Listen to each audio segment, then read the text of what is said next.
Today's sponsor is Strong Coffee Company. Go to strongcoffeecompany.com, use the promo code ATI Wrestling, and receive 20% off your order. Any order.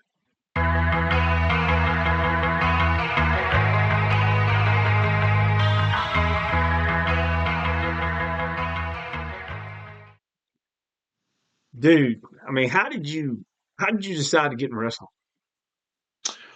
Um, I think like everybody who's in wrestling always wanted to be a wrestler. I think that it always been in their mind. They always like, what if it'd be like for me to be a wrestler? I always fantasize about it. So I love wrestling. I used to watch as a kid WCW, WWF, WWE, and it always been in the back of my mind like I want to do it. One of these days, it's gonna come to me, and I know I'm gonna enjoy it, and I know I'm gonna be the best at it. And so that always been a dream of mine to be a wrestler. Well, heck yeah, man. I mean, that's awesome. Who trained you? I was trained at Flatbacks Wrestling School by Tyler Breeze and Sean Spears. Look at you. Yeah, Throwing name dropping out there, baby. Name dropping. yes, yes. I was in a big class. Some of them are on TV. Um, Harley Cameron, um, Kiata James, she's injured. So it's some big names I've been around and trained with. So Heck yeah, then man. it's been a challenge. It's been a challenge, but I've been keeping up with them. I've been doing what I have to do. Well, that's right. You're the showman, baby. You're Murdo Brown. I am Murdo Brown. I am. I am. And we're gonna jump into the first time that me and you actually met, and then figured out or found out. I mean, I actually found out that week. Well, you're gonna be managing Murdo now here at AWF. I was like, Yeah. Yeah. Murdo, yeah, Murdo Brown. I was like, oh, okay. I was like, went in. That was the night you and Breslin had the match. And what was your thoughts when you found out that me and you was going to be joining forces? You was going to be part of Brilliant Inc. at that time. What was your thoughts? Well, actually, I knew about Brilliant Inc. and AWA because I've been to the show. Like I was in the crowd. That was like my first year in. So I was going to different shows and checking out the scenery and everything else. And when I seen Brilliant Inc., I seen Brandon Turner, Matt Daddy Does, and John Taylor and Charlie Ace. Don't no, you ain't got to mention that. We gonna scratch that out. We gonna scratch it out. But anyway, we could just boop on that. We just beep.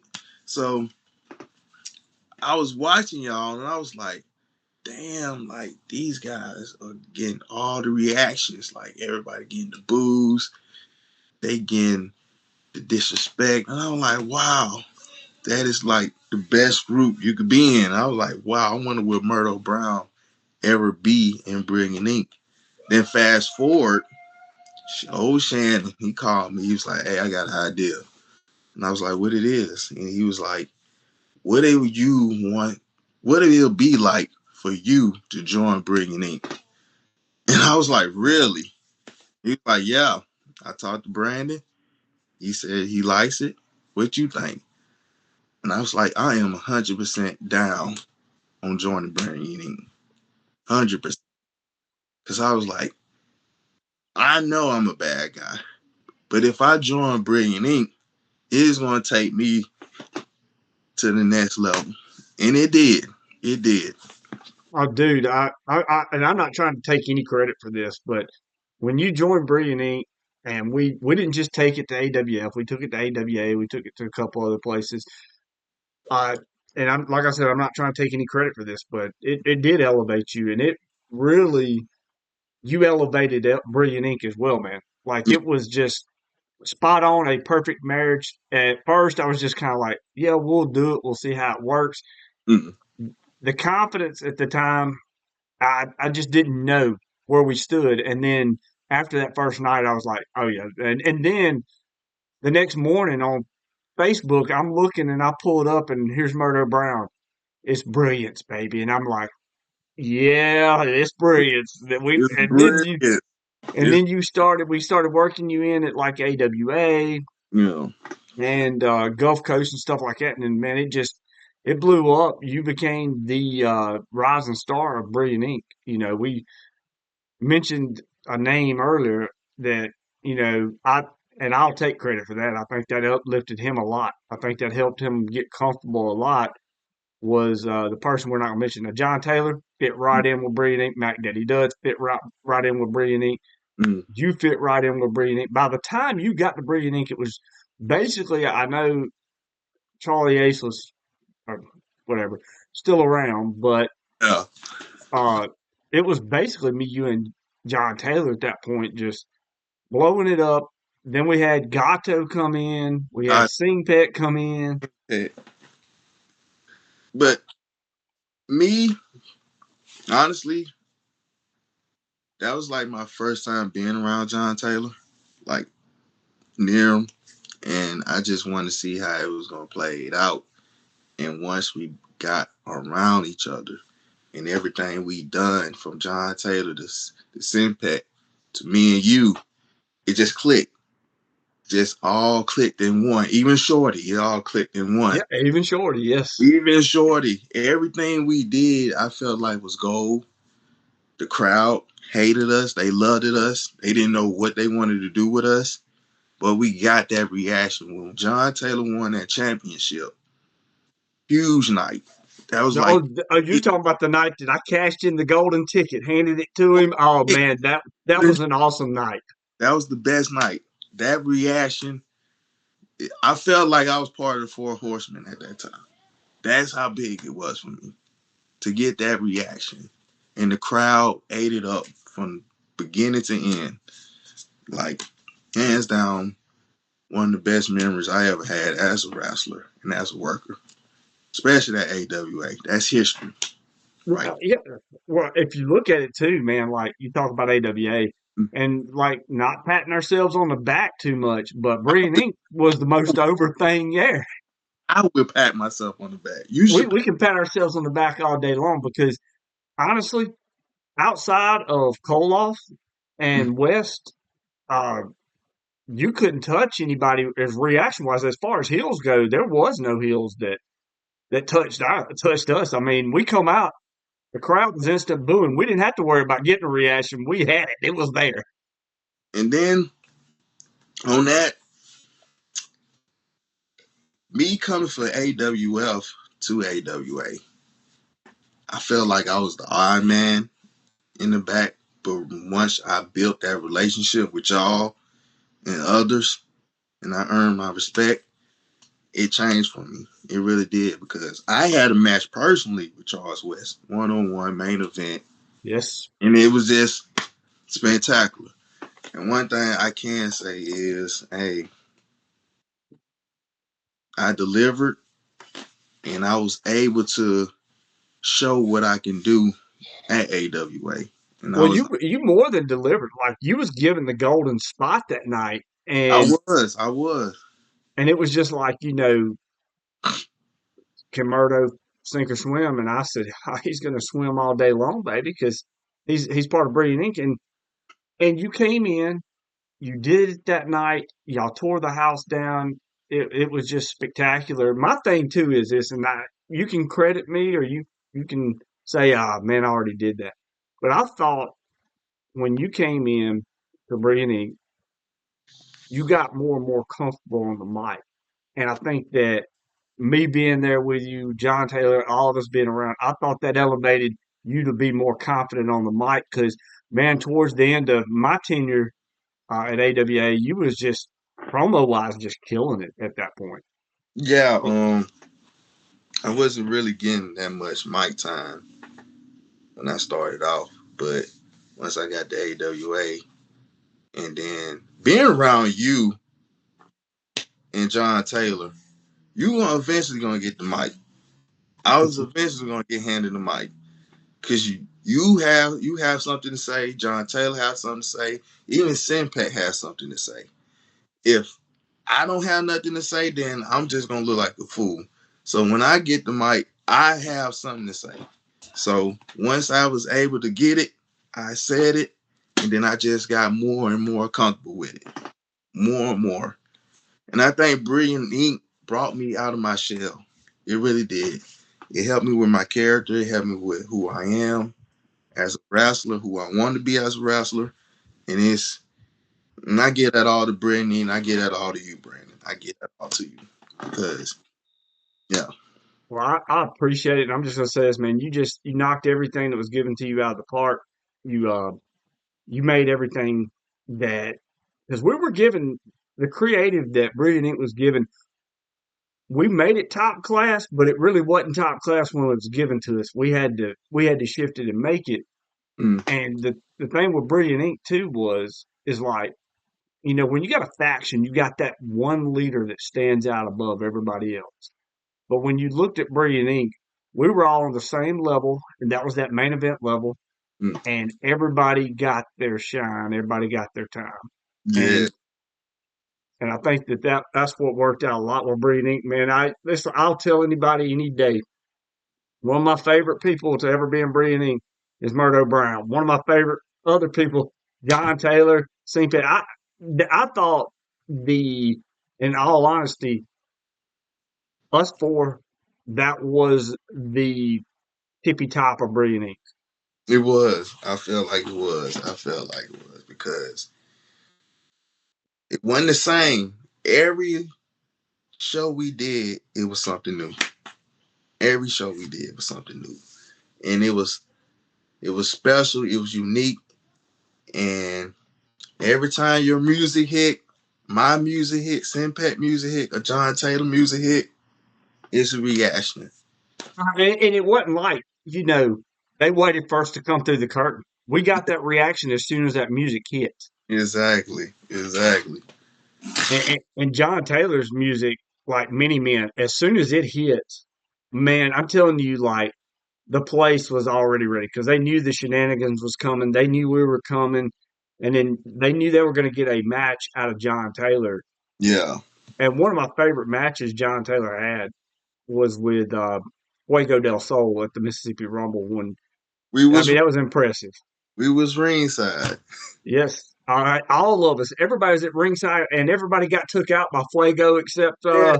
That jackass jumped on us. He did some yeah. side dive and he landed on us. I'm still pissed off about that, Fuego. I'm still pissed off. But at the end of the night, Brilliant Ink stood tall. We got the win, but here's my thing, Murdo. Like, you got started. Like, where did you officially get started? I know you've been at AWF forever, Mm. but like, where did you officially have your first match, and who was some of them against? It's funny. My first match was in Loosedale, Mississippi, and I wrestled Brasley. That was my first official match at AWF. But I did like training matches at Flatback. I done did like a couple matches here and there, but it haven't been recorded. So they wouldn't let us record none of the matches. So I don't wrestle the guns. I don't wrestle half of my classmates who on the indie scenes, but it haven't been televised. So it was like, no, these just practice runs. So I just had like practice runs until Shannon gave me the first opportunity to work for him. So technically, that was my first match at AWF. Well, what was one of your favorite matches at AWA in your tenure there? Oh man, it's a lot of them. I would say the best one that stood out to me was the cage match, the steel cage welfare match. It was me, Simpec, the Pride, amped up in the steel cage. And that was night two, main event. We went in there, we tore the house down. It was just madness everywhere. Chairs, tables, cans. Somebody had trash cans, somebody had a sign. It was just wild from start to finish. It was blood, sweat, no tears in there. We just went out Well, and Charlie Ace wasn't in it, so there was no tears. and we won the championship for the second time. We brought it home. AWA Tag Team Champions. We brought it. Now that was after I had to take a leave of absence, That was and after. That was after. and that's what I'm gonna touch on. You know, we had the Brilliant Ink era, and then you had to go and stab the Brilliant One in the back and join the Red Flag Army. Now, no, I'm just joking. But you did go join the Red Flag Army. Yes, I, Our Sing Pet kind of broke off from Brilliant Ink, which you know, with the Brilliant One out there, there was no Brilliant Ink, but and started the Red Flag Army. How did that go? How's your tenure been with Red Flag? actually red flag has been red flags up. It's been a ride. Especially with Simpec. He's finna put you on the ride. Oh He's yeah. finna take that drive wherever he goes. He don't care if it's speed bumps, he don't care if it's the police around. He is finna take that ride and he's finna take it everywhere. And Simpec he's been King Petty. He's been doing what he gotta do. You know, Well, I I'll stole the just say, money belt back, then I got it taken from me by that fucking Brett. yeah, Brett Ian Landry, man, he's terrible. He's He's terrible. he's a terrible person. He's a piece of trash. He's the manager now for GCW. He just announced it. Yeah, I was there. That was the night I made my return. Did you see my return? I seen your return and I went crazy. I went crazy. The crowd went crazy. They was like, Here was my surprise. it Like was when I was sitting in the back when my music hit, they just went nuts, and I was like, "Wow!" I said, "I couldn't believe they remembered me." And then as soon as I walked through that curtain, they went wild again. I was like, who won't remember you? Who in their right mind will forget Brandon Turner, the brilliant one? Like "Well, it's brilliant ink. it is," but man, I've been gone for 9 months. I did not know that I left that big of an impression when I left because when I come back, I said, "Man, there's going to be so many new fans here that's not going to remember me." And then boom, it was just like crazy. But like out of all the managers that you've been around on the independent scene, who is the best? Of Now, course, now don't kiss my butt now just because we're on the podcast. I'm not gonna kiss your butt. I'm not tooting your own horn, but you are the best. But it's another guy. He's not here. He passed away. I know exactly what you're talking about. You know, Go he ahead. he used to give me tips and motivate me to ideas to talk on the mic and just be rebellion and stuff like that.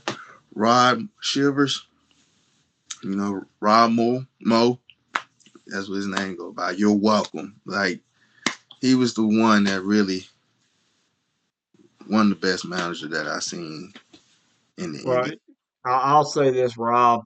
You know, he passed away Yeah. a couple of years ago, and me and Rob was on my original podcast, King of Wrestling podcast, and me and him talked. Um, and I want to say when Rob came on, I had not been a manager very long.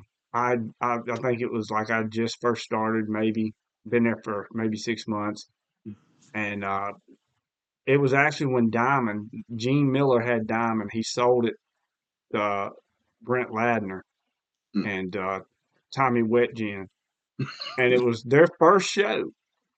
And in the locker room that night was me and Rob on the same show. That's the first time and the only time that me and him were on the same show together. And we sat back there, we took a picture together, we talked about, just some of the stuff that we had talked. And I missed him because, man, me and him would just chat here and there. And, uh, but yeah, he was one of the best. And I enjoyed watching his stuff because I always followed his promos and stuff. Yeah. And he was, and outside of wrestling, he was a genuinely one of the nicest people you'll meet. He And, was like when I was starting out. I was taking at that time. I was working for AWF. I did combat here and there. He was the one who really messaged me. He was like, "Hey, you busy?" And I was like, "No." He's like, "How would you like to work for APW?" And I was like, "I'm down. Whatever booking I can get, I can get." And he was really the first one to reach out and got me booked for APW. And whenever he says, I was there, and I came, and then I worked for him, and then I just kept working for him. And I know when Tiny passed, he was the one to reach out. Him and Shannon, we talked about doing a tag team match, and then I went over there and worked for him and stuff like that. And then never thought in a million years like that would be my last time seeing him like at all, like because he was just so close. And then once I done with the shows, like months out of that, he had passed, and it kind of hit me because you know he was always in my ear. He was always giving me good advice, and good advice is good advice, no matter how you get it. So And man, he was not like he was that type of person that when he was talking to you and giving you that advice, he was genuinely caring about your situation. He really wanted you to get better. He really wanted you to do this. And being around him, I always just loved me and him just sitting around talking wrestling. When we was in the locker room that night and we took the picture, because a lot of people thought me and Rob were the same person at one time. They always said, "Man, Rob Shivers and the Brilliant One, isn't that the same person?" And because we did look a lot alike with our glasses and yeah, whatnot. And but yeah, Rob was he was great, and he was one of the last. I think he was like third from the last guest on King of Wrestling podcast. So mm, uh, he we had a good time talking. I think it was, and you can go listen to that episode on Apple Podcasts, Spotify, Spreaker, anywhere you want to find it. And also, don't forget to do this. Check out our ProWrestlingTees.com store. Get you an Around the Indies t-shirt because you're going to want to be styling and profiling when you're at an independent wrestling event. styling and profiling. That's it, man. Now, we talked about your wrestling career, and we knew that was going to come up. But there's something else I want to bring up. You know, we've both done some background acting and stuff like that. So let's get in the acting career. Come on, talk a little bit about that because like you've done a few movies. Yeah. Enlighten the crowd about that. Um, I finished up my movie last year. It came out this year, A Way Out. I was Money Marcus. That was my name. You look like a Marcus. Oh man, so yeah, that was my second movie. My first movie that I ever done was Blinded by Tragedy. It was directed by the same director, Creighton Hobbs. Um, Once again, Shannon had called me up. He was like, "Hey man, dude, you want to be in a movie, dude?" And I was like, "Yeah, I'm down with it. Let's go." You know what I'm saying? So I did that. Me, Brimstone, the other guy who can't mention. We did the movie, and everything turned out how it supposed to went. It went good. Then I did two more extra scenes in the first movie, and then finish up. Then I seen that, and then we went to the premiere. I went to the premiere. Brimstone went, and he had to leave because he had to go do the Mississippi Rumble. I wasn't in it, the Mississippi Rumble, the first Now, time. that was the first time, yeah. First time. So I was at the premiere. And then later on, that was my first Mississippi Rumble, one I was in. And then Hobbs asked me, "Hey, I got another movie coming up, and you're gonna get a role, and you're gonna have some lines and stuff like that." So I was like, "Cool." So I did another movie with him. It was me, Brimstone, Sandy, KJ was in it, and it Oh, KJ, we ain't brought up KJ. We'll talk about him in a minute. Come on. and it turned out good. I had a couple lines and stuff like that, and I was happy. Brimstone died in it. I was proud, and I stayed alive in the movie. I did not die, so it might be another two coming out real soon. So Here's hoping. I hope.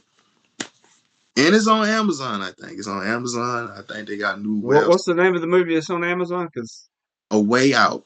A Way Out. Because you know what, I'm gonna go check it out here later on tonight. I gotta wait up, and make sure my niece makes it home from prom. So Exactly. We gotta make sure she gets home. Don't stay out. Cause yeah, because I told her, you got to midnight. yeah, Prom ends at 11. You live 15 minutes away. yeah, You got the 12. I'm gonna give you that 45 minutes to make sure you make it home. I know how busy the streets are at midnight. Yeah, but yeah, KJ, man, I'm gonna just say this. I love KJ. KJ, always, you know, ever since I remember the night y'all came to AWA that night, and KJ was one of them out there, and I was picking on him a little bit. But anytime KJ's been around, love KJ. Always try to get KJ involved. It was also part of Brittany. Tried to yeah. get him involved as much as I could do stuff with. What's your relationship with KJ? Because I know you and KJ are boys. You go back and just mention something about KJ. Um, actually, when I first started talking to Shannon and stuff like that about getting the opportunity, he said, "Hey, I'm training. I got some guys coming to my grandmama's house. We're gonna have the ring set up, stuff like that." So I went over there where he was staying at the time. Went over there, got in the ring, and then lo and behold, that was KJ. He was there, and then I seen. He was actually at training.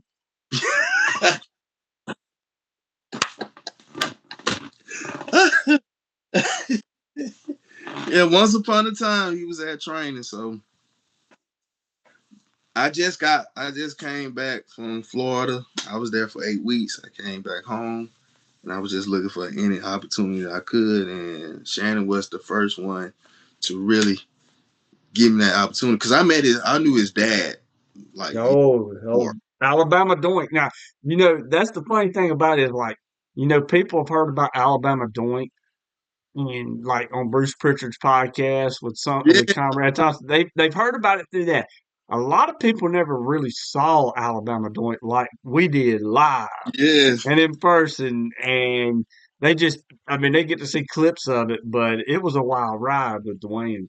it was a raw wide, and then that's who I was looking for when I got back from home. And then they told me I had passed, and I was like, damn. I was like, because that's how I met Shannon. And then he told me that his dad passed, et cetera, et cetera. And I told him my dad passed. And then that's how we got really close because both our dad passed. And then, long story short, I went to his house, we trained. I met KJ, I met Brass, and I met the other guys. And then KJ was like, I'm trying to be a wrestler. And I was like, I am a wrestler. I'm trained. So I'm just trying to get a little I spot. think KJ's still trying. Well, I know. Well, he's getting married, so he's Yeah, I saw that, man. Congratulations, KJ. If you're watching this, dude, we'd love to watching give you KJ. hell. Congratulations. You're still an asshole, but congratulations. You know what I'm saying? I love you, but you know you're an asshole. But yeah, but I know we talked. We always had that little bond and click and everything else. So we always just he was there, I was there, and stuff like that. We had different mind frames and stuff like that, but he was my dog. He was my guy. He was my dog. So Yeah, I always have a special place in my heart for KJ. yeah, He's one of those. He's just like a brother, man. He came in, you know, you can't help but love him. He's a good guy, genuine good guy. We're getting close to the end here, but I'm gonna just say this. I'm gonna bring up something first, and then I'm gonna always ask people at the end of the show. I got like two or three names, and I mm, usually ask them to give me their thoughts on them before we get, to the end. But I'm gonna start out with this.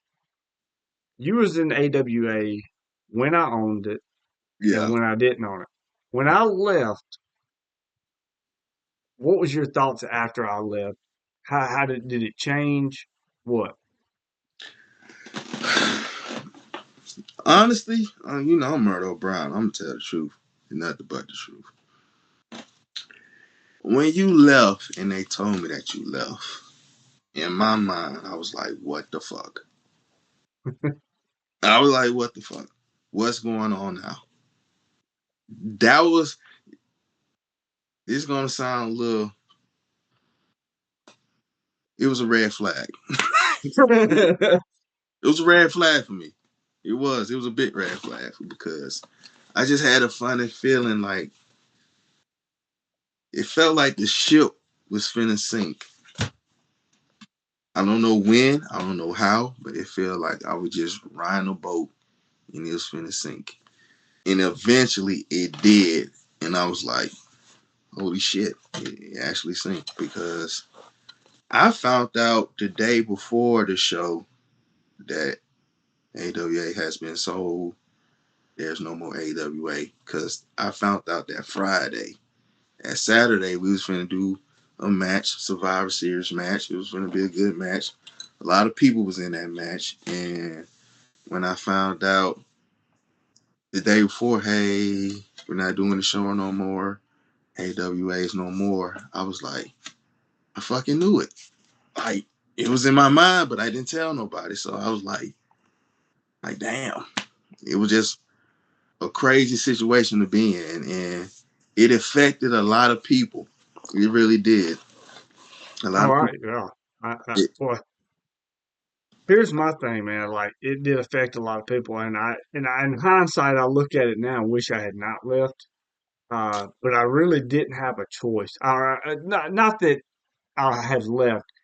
Basically, I wish I had just kept it, but I just wouldn't have been able to be there for a while. yeah, And honestly, if I had stayed within, uh, it may still be going today. But I just couldn't. I had to take care of my mom, man. And exactly. That's what I got. I got that you got to take care of your mom, man. I understood it. I understood it 100% because everybody has a mother. Everybody has a parent, and I 100% and you only get that one mom, man. only get that one mom. And I was like, you know what? I hope that he's well. I hope that he's doing good, and I hope that his mom is healthy and everything else. At the same time, I just had this funny feeling in the back of my mind, like, man, something is something's finna happen, and I rolled away the best way I can. Like, Well, I'll be honest with you. When I left, I thought, okay, I'm leaving it in good hands. It's gonna be okay. And then a month down the road, and I'm looking at it, like even before it got to the celebration, I was looking at it because there was one match that happened in August that was a stipulation of when I left was Christian Blake and Barrett Brown happening, and they tried to cancel that every which way they could, and I even offered to pay for the match and to make sure it happened, and it did happen. he But did best match, hands down, good fucking match. I love that oh match. yeah, I mean, they had been trying to have that match at so many different promotions, had not got a chance to do it, and then here's the opportunity to finally do it. And then I had to step away, and I was just like, "There's just no way I'm gonna let this match go by the wayside a third time." Yeah, Because I said AWA can deliver on this match, and they did. It's just I don't know what happened after August. Like I don't know why they changed the formula of what was successful. at the celebration, it was a lot of changes, a lot of.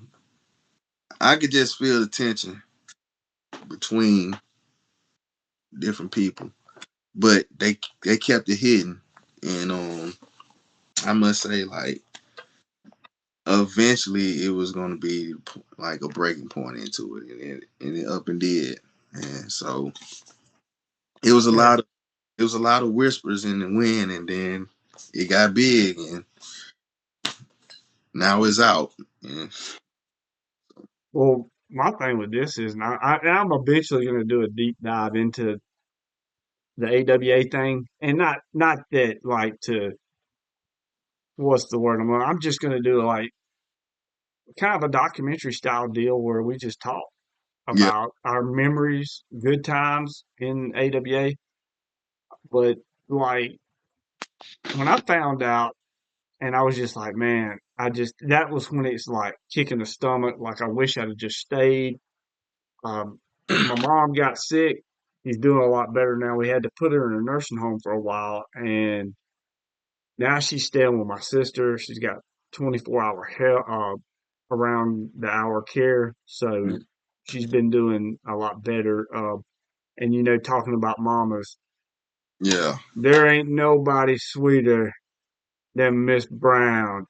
Murdo's mama, I love her to death.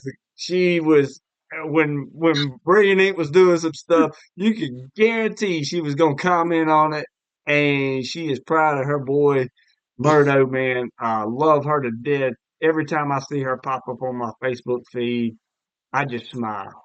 Yeah, man. I'm trying to tell her to stay away from fucking Koloff. Oh He's yeah, yeah, you gotta stay. Wait a minute, that's my new client. What am I I saying? Yeah, know, you gotta stay with Koloff, baby. I know, but your client is really giving me problems with my mom, man. I don't. It's just, hey, Miss Brown. I'm like that son of a bitch. Like, I, Well, you know that. Hey, you know how he is. He I loves to know. do that stuff. Just he just he come in with that mask and just like, it, Like we getting to the end now. We went a little over our time limit, but I don't care. We're going to go a little bit longer. yeah. I got a couple of names I want to mention, but there's one I want to mention. I don't want no sugarcoating it, but I know Murdo Brown don't sugarcoat nothing. So all I want to know is when you hear, because I don't know how many times you was around him, but it's that name we hadn't mentioned or we don't mention much. But let's go ahead and Charlie Ace. Charlie Ace. Actually, I had a match with him. It was a 6-man tag. It was me, him, RJW versus Thundership, Blue Bolt, JP Stokes, and it's another guy, Alexander Overton, and we got the win. Oh yeah, I do remember that. Got the win. We got the W. I never had no problem with Charlie Ace. I never did. Everybody else did, but I thought he was a good character, awesome guy to me. You Well, know. this is what I'll say about Charlie. Me and Charlie go back a long ways, even before I got into the wrestling business. And I've always been hard on him because I wanted to push him. I wanted him to be successful because he was a good talent in the ring. It's just I think his attitude just got in his way too much. Uh, Well, when you roll with Brandon Turner and Brilliant Ink, your attitude is gonna be it's through gonna the be your ego's gonna be through the roof, right? Yeah. Oh man, that's a good one. All right, so I'm gonna get to another one. Let me see here. Just I'm trying to think off the top of my head somebody good to ask you because there's so many I could ask you about, but I'm just trying to find some good ones to ask you about. So let's go with Shannon Henderson because you've been talking about him all night. You got a little bit of something on your lips from talking about him. I like Shannon, but let's see what your thoughts is with Shannon because I know you that's your boy. oh man, Shannon Henderson is man. I know a lot of people is gonna be like, man, that fucking Shannon, man. But me personally, that's my brother from another mother. I'm a Shannon Henderson guy. He got me in this business. He got me started. I used to go up and down the roads with him, travel with him, party with him. You know, that's my road dog. I don't really got no bad blood with Shannon. I All went to, right. I did his baby shower. I was there. Had a Oh man. yeah, congratulations, Shannon, on that by the way too. He having a little girl. I'm having a little girl. So Well, congratulations, man. thank you, thank Brandon's a good boy or girl name. you. It is. It is. But I'm gonna just say this about Shannon, and like you said, man, people can say what they want to say about Shannon. I can tell you this: I've been in working for Shannon for Mm, quite a few years, and anytime that Shannon's ever asked me to do something, he's like, "Are you okay with doing it, man? You good with it?" I'm like, "Yeah, anything you need me to do, boss, I'll do what you need." Uh, Shannon's been nothing but gracious to me. Yeah. He's always took care of me when I came and did a show for AWF. That's one thing I never had to worry about. Shannon always took care of me, uh, and whatever anybody's ever said about Shannon, that may be their perspective on it. I don't give perspectives unless I've met you and been around you enough, and I've been around Shannon enough. Talked to Shannon on the phone numerous times, and he's always been nothing but great to me. And he's always put me in good positions with anything that I've done. He's never asked me to, do anything that he probably wouldn't do himself. And he's just to me, I like Shannon too. And this last name I'm gonna bring up, I don't think it's been brought up, and this is one I've been waiting because me and you have both spent time with this person, and it's Oh. a very controversial figure. And I think you know where I'm headed, Oh. but I got to go ahead and say it. I'll mention the last name so I don't call him straight on up out. I'll just say Bump. Not even he's ring announced a couple shows, but mostly a fan. Oh man. Oh bunk.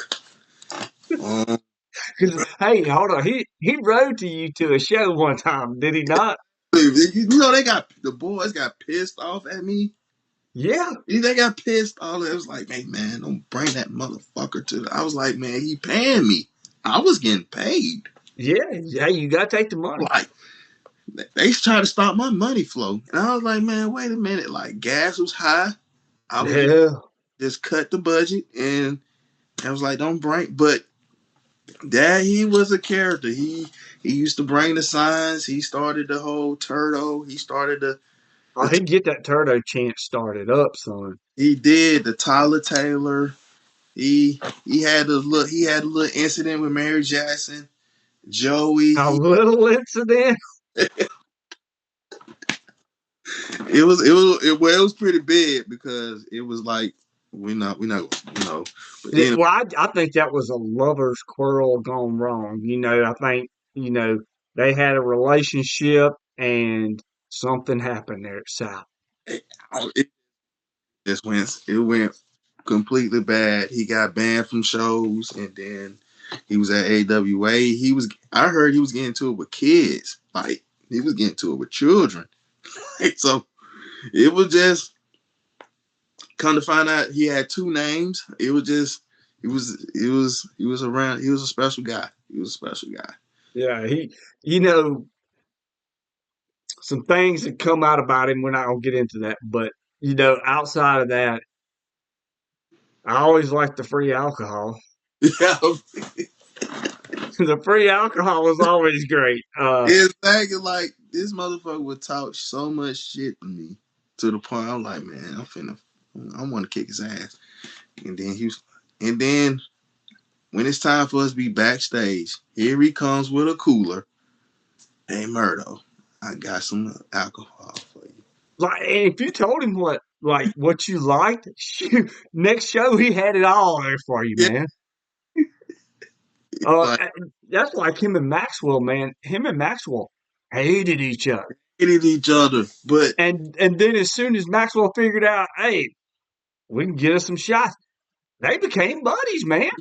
Like, I mean, I'm like, but that was the fun times. Those were, one time, and you know what's so funny about it? Matt Charles West would come to Maxwell like, how the hell are you taking shots with this motherfucker and he talking shit about you the whole time at the show? It's like, bro, yeah, man. He was like, oh yeah, what here's the thing, man. All right, what fans say to you out there, that's the problem a lot of people have.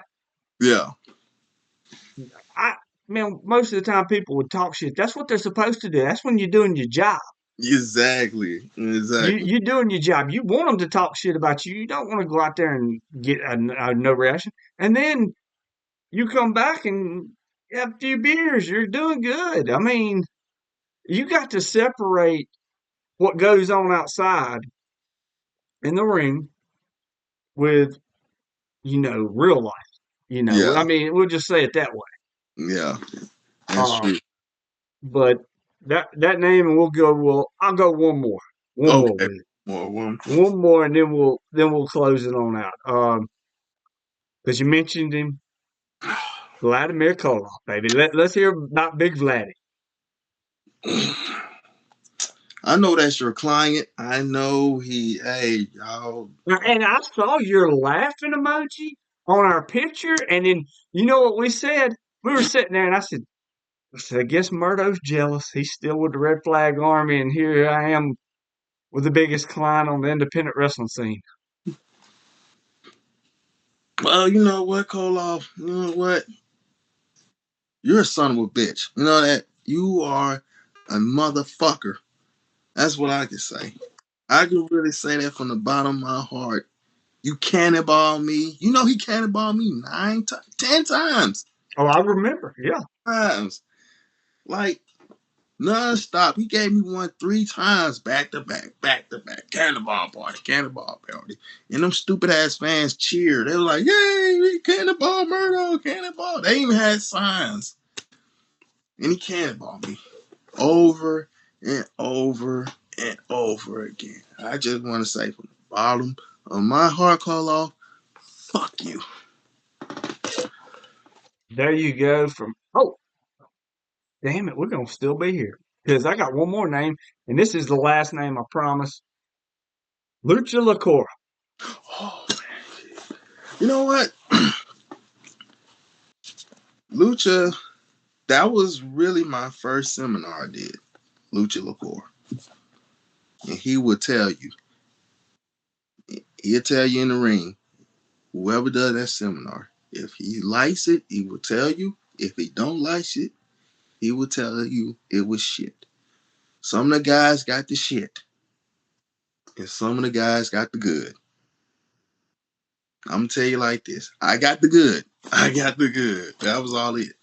But he gave me some tips.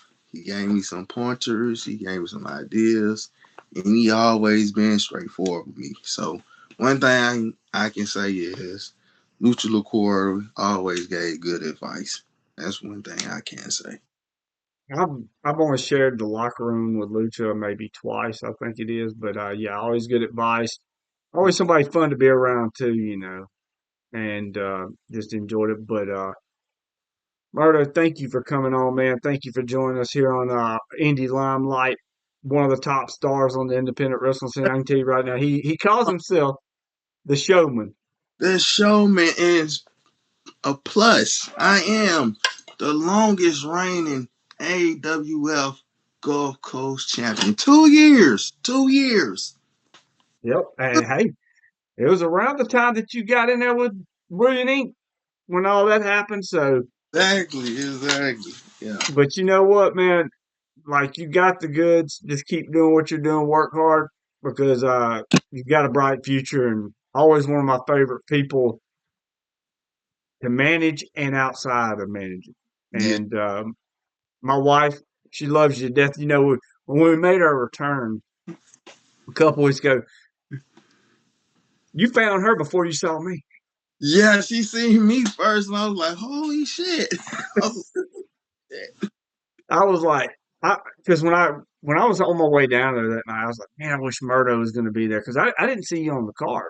no, And it was like a little surprise. Like nobody knew that I was there. But it was and then I get there and I see Murdo, and man, that was like, yes, I get to see Murdo tonight. And then the wife, she was like, he hugged me before he hugged you. He was more happy to see me than he was you. I said, yeah. I said, well, everybody should be happier to see you than they are to me. So, but you know, but Murdo, man, thank you for coming on, being a part of Indie Spotlight, and hopefully we'll see some more future business from you. oh, of course, of course. And thank you for having me on your show. Thank you. Always, brother.